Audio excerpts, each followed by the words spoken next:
Russell is a man who is a man who served his country, but also a man who continues to serve veterans with the Veteran Support Force. He joins us now because I wanted to get his view about this now cancelled invitation for members of the Taliban spokesperson, to address Islamic leaders here in Australia. Heston, it couldn't be more offensive. It never should have happened, and I don't care what the tangential excuses are. What did you think when you first read this? Yeah, g'day, Paul. Pretty ignorant, to say the least, as long as everything else that you said beforehand. You know, it's absolutely insulting, and it's just unhelpful at a time when, you know, there's currently the Senate committee inquiry looking into our commitment in Afghanistan. We're still struggling to get 200 Australian citizens back from Afghanistan since the Taliban took over. The state and federal governments are trying to resettle thousands of Afghanistan refugees who have fled the Taliban rule over there, fearing for their lives.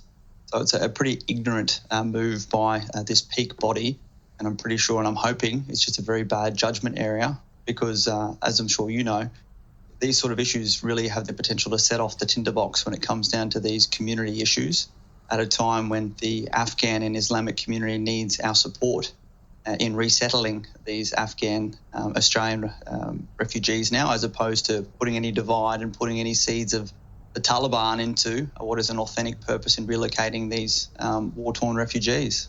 But also, what about, I mean, again, the smother from the group behind all of this was that they wanted to get assurances about human rights, as if the Taliban was going to tell the truth. What were they going to say? Oh, no, our plan is to this, and this. They were, of course, going to turn around, and this was, you know, part of the PR rollout that we know is demonstrably not true, as anyone who's seen anything from social media about the reality of Afghanistan right now.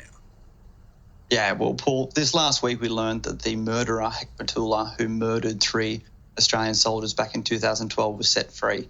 Before we invite anyone to provide information on human rights and how they've changed, let's see them capture him, hand him back over to Australia, then we'll have this conversation, shall we?